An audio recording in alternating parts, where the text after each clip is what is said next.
نا جو دو لوگوں کے درمیان معاملہ ہے جن میں بہت بہیمانہ طریقے سے ہر بات کھلم کھلا طریقے سے جو یہ بھی ایک خیانت ہی کے زمرے میں آئے گا کہ اگر کسی نے کسی کو حق دیا ہے اور اس کا حق استعمال ہو رہا ہے وہ حق بیچ میں چھین کے اور کسی اور کو دے دے، اس کی وجہ سے ہی چیزیں جو ہے نا وہ ساری ڈسٹرب ہوئی ہیں۔ نہ ریاست اس مسئلے کو حل کرنے دے رہی ہے اور اس کے حل کے راستے میں اتنی رکاوٹیں کھڑی کر دی گئی ہیں وہ حل کبھی نکل ہی نہ پائے۔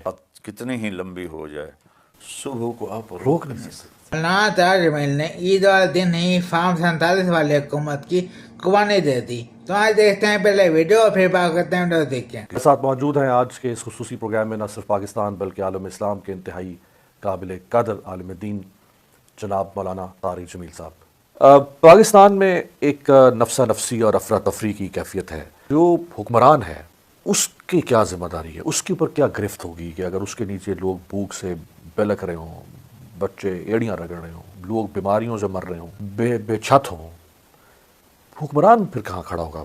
میرے رب نے قیامت کی نشانیوں میں سے بتائی ذَتَّخِذَ الْفَيْءُ دُوَلًا، جب قومی خزانے کو حکمران خود لوٹیں گے تو یہ بچ کے کہاں جائیں گے؟ یہ جو ملک کے اندر ایک سیاسی افراتفری اور کھنچا تانی بھی ہے، اور یہ افسوس تو یہ ہے کہ یہ بڑھتی چلی جا رہی ہے، جس کو پولرائزیشن ہم کہتے ہیں، نفرتیں ایک دوسرے کے خلاف بہت زیادہ۔ جس انتہا پہ اس کو پہنچا دیا گیا ہے یہ واپس کیسے جائے گا معاشرہ؟ اس کو اللہ واپس لائے گا، ہم نہیں لا سکتے۔ یہ مجھے بالکل اس طرح یقین ہے جیسے آپ کو میں دیکھ رہا ہوں۔ یہ اللہ کا نظام، میں نے تاریخ کو اس کے مہربانی سے پڑھا ہے، یہ ریورس ہوگا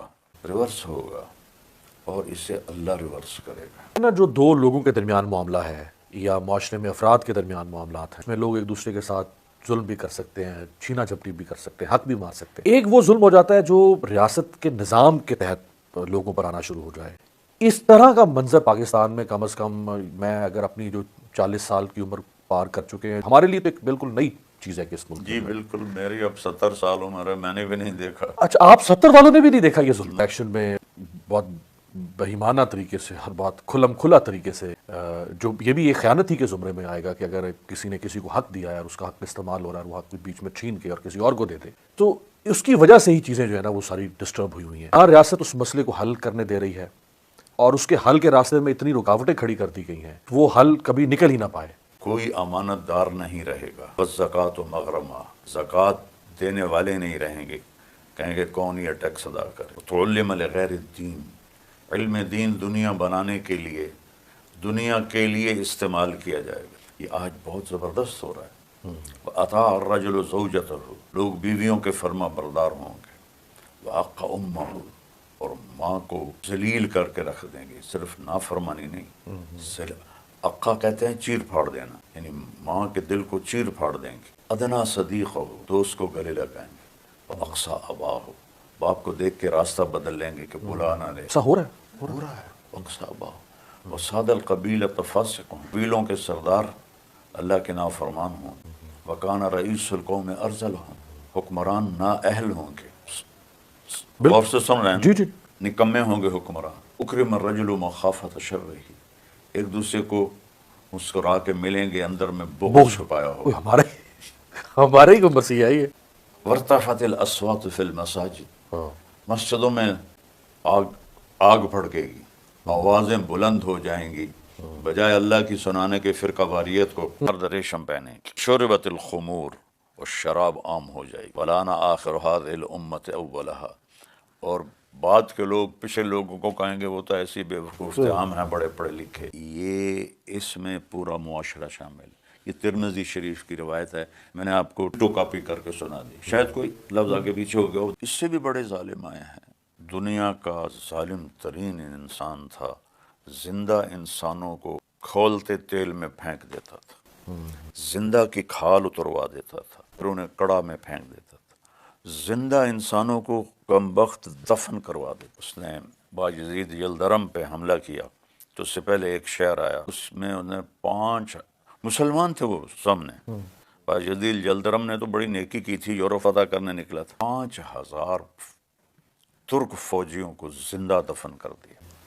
وہ بھی مرمرا گیا، دفع ہو گیا، اپنے اعمال لے کے قبر میں چلا گیا۔ صبح کا آنا بیٹا ضرور ہے، پہلے بھی ہماری اس پہ گفتگو ہوئی تھی، تو مجھے اب یاد آیا کہ میں نے کہا تھا رات کتنی ہی لمبی ہو جائے صبح کو آپ روک نہیں سکتے. فرعون نے کتنا چاہا تھا موسیٰ پیدا نہ ہو، اور کتنے بچے ذبح کیے، اور کہاں اللہ نے اس کو پروان چڑھایا؟ اسی کے گھر گود میں، اس کی گود میں. اور کم وقت منہ سے کہتا تھا اے وہی میرا قاتل، اے وہی میرا قاتل، پھر بھی نہیں اللہ نے مرنے دی. اللہ سے ڈاٹے تو نہیں ہے نا. یزید نے اہل بیت کو ختم کرنا چاہا، یزید کی نسل ختم ہوگی، نسل حد ہو گئی حسین تیرے انتقام کی، لفظ یزید کو تو نے گالی بنا دیا. گالی بنا دیا، نسل ہی ختم ہو گئی یزید کی، اولاد ہی نہیں چلی اس کی.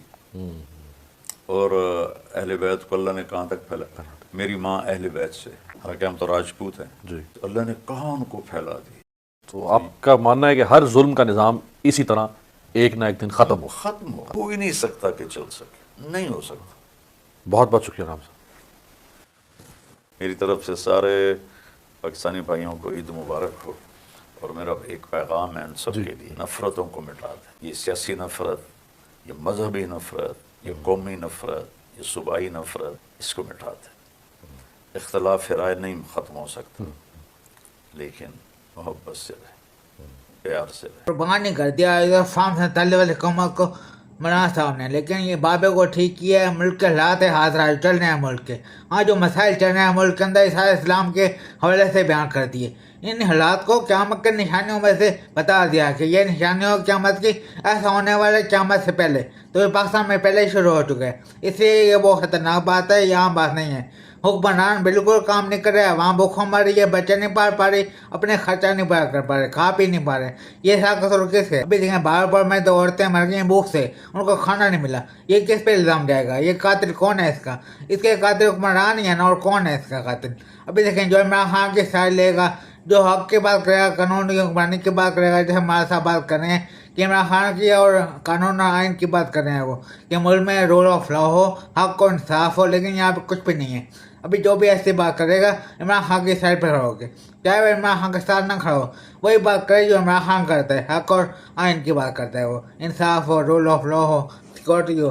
ابھی جو بھی یہ بات کرے گا وہ راستہ مخالف ہوگا جی، وہ غدار ہوگا. وہ بندہ تو پاکستان میں رہنے کے لائق بھی نہیں ہے. اس لیے عمران صاحب اسی کا شکار ہونے والے ہیں، کیونکہ وہ حق اور سچ کی بات کرنے والے ہیں.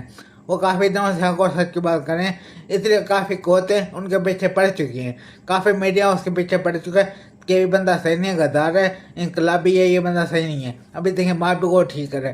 اسلام کی مثال نہیں ہے اس نے، فرعون کی، یزید کی، یہ کتنے بڑے بڑے ایسے زمینی خدا ہے جو بالکل خاک ہو گئے، جن کا نام و نشان نہیں ہے، خاندان بھی ختم ہو گئے.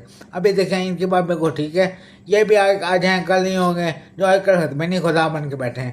عمران خان کی بات مجھے یاد آ گئی، عمران خان نے ٹھیک کہا تھا کہ یہ جنگل کا بادشاہ بیٹھا ہوا ہے، وہ جنگل کا قانون چل رہا ہے یہاں پہ.